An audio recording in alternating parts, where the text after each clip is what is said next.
Macuahuitl. This weapon looked like a wooden paddle, but its edges were lined with sharp blades of obsidian glass, set carefully into grooves along the wood.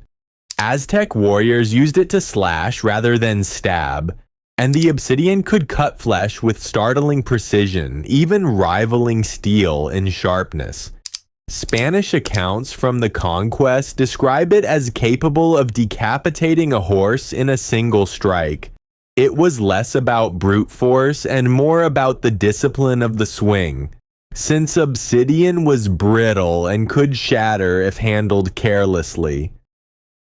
Cuauhololli. This was a wooden mace with a solid rounded head, sometimes carved with ridges or edges to add extra damage on impact.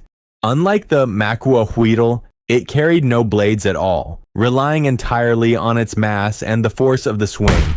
It suited warriors who preferred a weapon that wouldn't dull or chip during a long fight, since there was no fragile edge to maintain. Its simplicity also made it one of the easier weapons to produce quickly, especially useful when armies needed to arm large numbers of soldiers on short notice. Itztopilli. This was an axe, its stone or copper head fastened tightly to a wooden handle, built for chopping rather than slashing. It worked well against opponents wearing thicker padding, since the weight behind each swing could crush through layers of protection that a blade might simply glance off. Warriors favored it in tighter combat, where there wasn't enough room to swing a longer weapon freely. Its design varied slightly depending on the region, with some versions shaped more like a hatchet and others closer to a small pickaxe. Tepoztopilli. This was a long pole weapon, often compared to a spear, but its head was broader and flatter, also fitted with obsidian blades along the sides. It gave warriors reach in battle, letting them strike before an enemy could close the distance.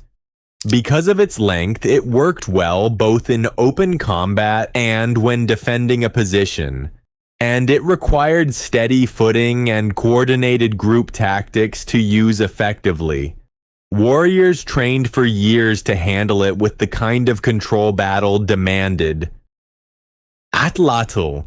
Rather than a blade, this was a throwing device. A carved stick with a hook or cup at one end designed to launch darts with far greater force than a human arm alone could manage. It extended the length of the throwing arm, storing energy that released in a sudden, powerful motion. Hunters had used similar tools for generations before the Aztecs adapted it for war, and its darts could pierce armor at a distance most other weapons couldn't match. Skilled users could hit moving targets with real consistency. Tlahuitolli. This was the Aztec bow, crafted from flexible wood and strung with animal sinew or plant fiber, giving it enough tension to send an arrow across a real distance with force. Compared to the Atlatl, it offered steadier aim, which made it useful for picking off targets rather than launching volleys. Archers trained separately from close combat warriors, since drawing and firing accurately took a different kind of muscle memory. It wasn't the dominant weapon of Aztec warfare, but it filled an important gap where reach and precision mattered more than raw power. Tematlatl. This was a sling, simple in design but demanding real skill to use well. Warriors twirled it to launch stones or shaped clay pellets at high speed, aiming for exposed areas where armor offered little protection. It required almost no material investment, just cord and ammunition, making it accessible to fighters from all backgrounds. Its quiet effectiveness at range meant it was often used to harass enemy lines before the heavier weapons closed in for direct combat. Tlacalhuazcuahuitl. This was a blowgun, a long hollow tube used to launch small darts or pellets with a sharp burst of breath rather than physical force. It was quiet, which made it useful for situations where stealth mattered more than raw power, such as scouting missions or ambush tactics. Though not a primary battlefield weapon, it reflected the broader Aztec approach to warfare, where different tools served very specific tactical roles rather than every fighter relying on the same handful of weapons. Its darts were often tipped with irritants or light points, enough to distract or wound rather than kill outright. Tecpatl. This was a flint or obsidian knife compact enough to carry easily, used both as a backup weapon and for close, fast strikes when a warrior lost their primary weapon in the chaos of battle. Its blade was napped to a fine point, sharp enough to be effective even in a quick, desperate motion. Beyond combat, it held ceremonial weight in Aztec society, which meant warriors often carried one not just for practical defense, but as a symbol tied to their identity as fighters. In battle, though, its value was simple: a fast, reliable tool when there was no room for anything larger. Chimalli? This was the Aztec shield, round and often made from woven reeds or wood, sometimes reinforced with layers of cotton or animal hide. Many were painted with elaborate designs that signified rank, military order, or personal achievement in battle.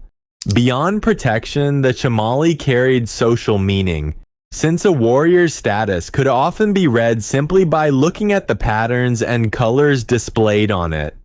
It worked in tandem with the Macuahuitl, letting a fighter block and strike in the same motion. Cuacalalatli. This was a wooden helmet, carved in shape to cover the head, often worn by higher-ranking warriors or those tied to specific military orders.